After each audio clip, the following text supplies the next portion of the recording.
요한계시록 18장 21절부터 19장 10절까지 저와 여러분이 한 절씩 교독합니다. 이에 한 힘센 천사가 큰 맷돌 같은 돌을 들어 바다에 던져 이르되 큰 성 바벨론이 이같이 비참하게 던져져 결코 다시 보이지 아니하리로다. 또 검은 고 타는 자와 풍류하는 자와 퉁소 부는 자와 나팔 부는 자들의 소리가 결코 다시 내 안에서 들리지 아니하고 어떠한 세공업자든지 결코 다시 내 안에서 보이지 아니하고 또 맷돌 소리가 결코 다시 내 안에서 들리지 아니하고 등불빛이 결코 다시 내 안에서 비치지 아니하고 신랑과 신부의 음성이 결코 다시 내 안에서 들리지 아니하리로다. 너의 상인들은 땅의 왕족들이라. 내 복술로 말미암아 만국이 미혹되었도다. 선자들과 성도들과 및 땅 위에서 죽임을 당한 모든 자의 피가 그 성중에서 발견되었느니라 하더라. 이 일 후에 내가 들으니 하늘에 허다한 무리의 큰 음성 같은 것이 있어 이르되 할렐루야, 구원과 영광과 능력이 우리 하나님께 있도다. 그의 심판은 참되고 의로운지라. 음행으로 땅을 더럽게 한 큰 음녀를 심판하사 자기 종들의 피를 그 음녀의 손에 갚으셨도다 하고 두 번째로 할렐루야 하니 그 연기가 세세토록 올라가더라. 또 24장로와 네 생물이 엎드려 보좌에 앉으신 하나님께 경배하여 이르되 아멘 할렐루야 하니 보좌에서 음성이 나서 이르되 하나님의 종들 곧 그를 경외하는 너희들아, 작은 자나 큰 자나 다 우리 하나님께 찬송하라 하더라. 또 내가 들으니 허다한 무리의 음성과도 같고 많은 물소리와도 같고 큰 우렛소리와도 같은 소리로 이르되 할렐루야, 주 우리 하나님 곧 전능하신 이가 통치하시도다. 우리가 즐거워하고 크게 기뻐하며 그에게 영광을 돌리세. 어린 양의 혼인기약이 이르렀고 그의 아내가 자신을 준비하였으므로 그에게 빛나고 깨끗한 세마포 옷을 입도록 허락하셨으니 이 세마포 옷은 성도들의 옳은 행실이로다 하더라. 천사가 내게 말하기를 기록하라. 어린 양의 혼인잔치에 청함을 받은 자들은 복이 있도다 하고 또 내게 말하되 이것은 하나님의 참되신 말씀이라 하기로 내가 그 발 앞에 엎드려 경배하려 하니 그가 나에게 말하기를 나는 너와 및 예수의 증언을 받은 내 형제들과 같이 된 종이니 삼가 그리하지 말고 오직 하나님께 경배하라. 예수의 증언은 예언의 영이라 하더라. 아멘. 저는 오늘 본문을 중심으로 어린 양의 혼인잔치라는 제목으로 말씀을 전하고자 합니다. 요한계시록 18장 21절은 큰 성 바벨론의 멸망, 이제 요한계시록 16장 마지막부터 바벨론의 그 멸망과 진멸에 대하여서 계속적으로 말하고 있습니다.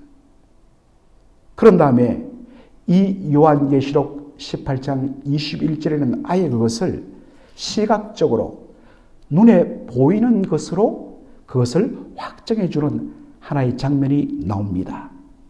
한 힘센 천사가 큰 맷돌 같은 돌을 들어서 바다에 집어 던집니다. 여러분, 여기 맷돌 할 때 우리 옛날에 각 집에서 있던 그 맷돌 기억나시죠? 거기에 구멍에다가 콩을 넣고 물을 붓고 갈면 뭐가 됩니까? 콩이 걸쭉하게 갈려오면서 그것을 받아서 두부도 만들고 그러지 않습니까? 저는 다 기억이 납니다. 그런 가정용 맷돌 정도가 아니라 소가 빙글빙글 돌리는 우리 키보다 거의 큰 거대한 연자 맷돌을 가리키는 것입니다. 생각해 보십시오. 정말 어른 키만한 그 거대한 둥근 연자 맷돌, 그것을 바다에 집어 던지니 어떻게 되겠습니까?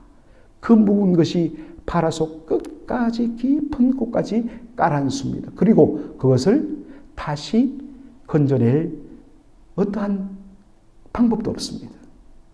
바로 그것을 시각적으로 보여주면서 큰 성 바벨론이 이같이 비참하게 던져져 결코 다시 보이지 아니하리라. 다시 이 바벨론이 재건되거나 일어설 일은 없다라는 것입니다. 하나님의 심판이 완전히 이루어졌다라는 것을 보여주십니다. 1차적으로 여기 큰 성 바벨론은 1세기 당시에 이 편지, 2000년 전에 이 요한계시록이라는 편지 형태로 쓰여진 이 하나님의 말씀을 받는 그 1세기 당시에 믿음으로 말미암아 고난당하던 교회 성도들에게는 놀라운 메시지입니다. 왜냐합니까? 로마 제국으로부터 예수 그리스도만이 오직 유일하신 주님이시다라는 이 신앙 고백 때문에, 그래서 로마 황제를 살아있는 신으로 숭배하기를 거부하고 오직 예수님만이 유일한 만왕의 왕 만주의 주이십니다 라고 고백함으로 그 핍박과 환난을 받던 초대교회 성도들에게는 얼마나 큰 위로가 되겠습니까? 큰 성 바벨론은 1차적으로는 바로 로마 제국을 말하는 것입니다. 당시 세계 사람들에게 로마 제국은 영원할 것이라 했습니다. 팍스 로마나, 그 로마의 평화, 힘으로 말미암아 그 지중해 연안의 전 세계를 완전히 지배하면서 그 로마 제국의 영원한 영원히 계속 지속될 것이라고 봤는데, 바로 이러한 생각 때문에 로마 제국의 권력자들은 그 권력과 부귀영화와 거기에 도취되어서 그 다음에 자연적으로 도덕적으로 쾌락과 향락에 빠지게 되었습니다. 그 다음에 로마 제국 황제를 살아있는 신으로 숭배하기 시작하면서 신전을 지었습니다.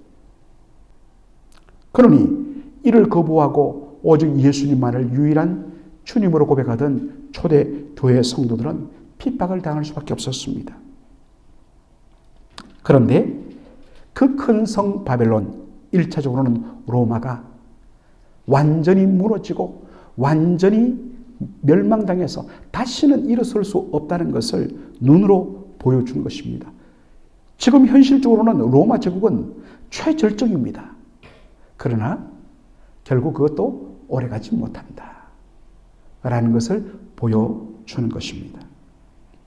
하나님이 이토록 무섭게 큰 성 바벨론을 향하여 진노를 베푸시며 심판하시는 이유가 뭐냐? 요한계시록 18장 24절에도 다시 한 번 더 그 내용이 나옵니다. 선지자들과 성도들과 및 땅 위에서 죽임을 당한 모든 자의 피가 그 성 중에서 발견나느니라. 바로 주님의 교회와 믿음으로 살려는 성도들을 핍박한 것에 대하여서 하나님 반드시 진노하고 심판으로 갚아주신다라는 사실입니다. 그러나 이 큰 성 바벨론은 2000년 전 로마 제국 하나만으로 끝나지 않습니다. 오고 오는 세대에 하나님을 비방하며 대적하며 하나님의 말씀을 조롱하며 말씀대로 믿음으로 살리는 교회와 성도를 핍박하는 세상의 모든 불의한 세력들, 그들이 바로 큰 성 바벨론입니다. 대단한 것 같습니다. 영원할 것 같습니다. 그러나 반드시 무너집니다. 여러분, 그 사실을 알고 우리는 오직 주님을 바라보면서 믿음으로 살아가야 할 줄로 믿습니다. 큰 성 바벨론의 심판 이후에 하늘에서 들려오는 것이 뭐냐? 자, 19장 보면 허다한 무리들의 큰 음성, 바로 찬송하는 소리가 들립니다. 그들이 낸 큰 음성의 내용은 바벨론에 대한 하나님의 심판의 의롭고 정당함을 노래하는 것입니다. 하나님의 심판은 참되고 의로우시도다. 왜 하나님께서 그 큰 성 바벨론, 큰 음녀를 심판했느냐? 바로 하나님의 종들을 피를 흘렸기 때문에 한 것입니다. 이것은 오늘 바로 이 시간, 이 땅에서 믿음으로 살다가 고난을 당하고 믿음으로 살다가 손해를 보고 믿음으로 살다가 어려움을 겪는 성도들에게 큰 위로가 됩니다. 하나님은 당신의 백성들에게 핍박을 가하고 바로 피 흘리게 만든 자들을 결코 용납지 않는다는 사실입니다. 그런데 우리 주님께서 그 억울함을 갚아주시려고 왔는데 보니까 우리에게는 믿음으로 살다가 흘린 피가 없고 믿음으로 살다가 당한 고난으로 인하여 닦아질 눈물이 우리 눈에 없다는 것입니다. 그래서 예수님께서 인자가 다시 이 땅에 올 때에 이 땅에서 믿음을 보겠느냐. 오늘 이번 주 바로 주일 설교의 내용이기도 한 것입니다. 요한계시록 19장 6절 보면 그 찬송들이 계속 이어지는데 첫 번째 할렐루야, 두 번째 할렐루야 하면서 할렐루야 주 우리 하나님 곧 전능하신 이가 통치하시도다. 여러분 이 구절 여러분 귀에 정정하지 않습니까? 핸델의 메시아 총 53곡으로 이루어지는데 그 44번째 곡이 뭐냐? 할렐루야입니다. 그리고 그 할렐루야는 바로 요한계시록 19장 6절을 바로 구절로 삼아서 만든 놀라운 찬송곡입니다.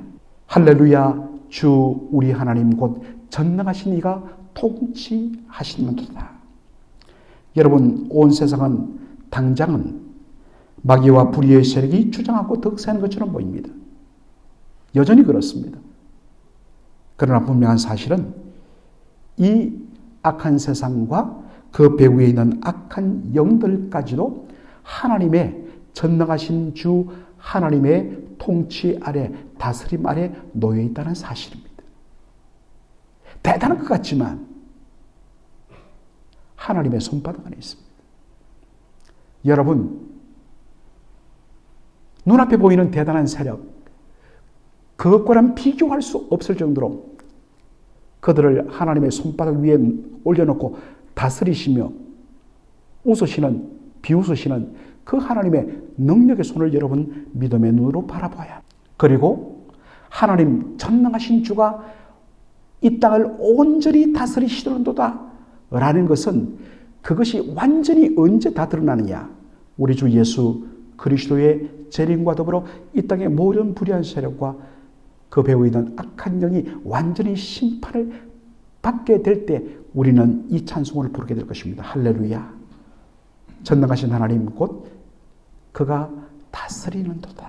큰 음녀 바벨론의 바로 멸망과 심판 이후에 하늘에서 벌어지는 것이 뭐냐?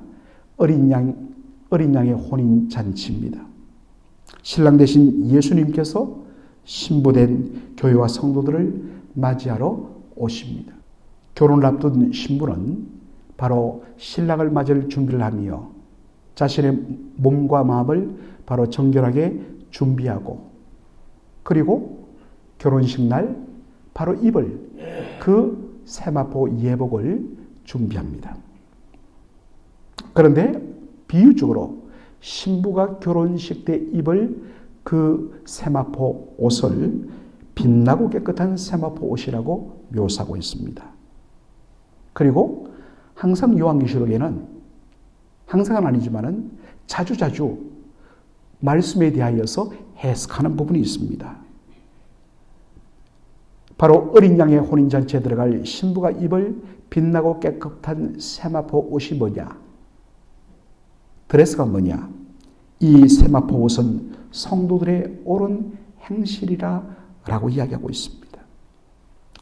오늘 여러분들 우리가 찬송가 259장을 불렀는데 3절 가사를 여러분 기억하십니까?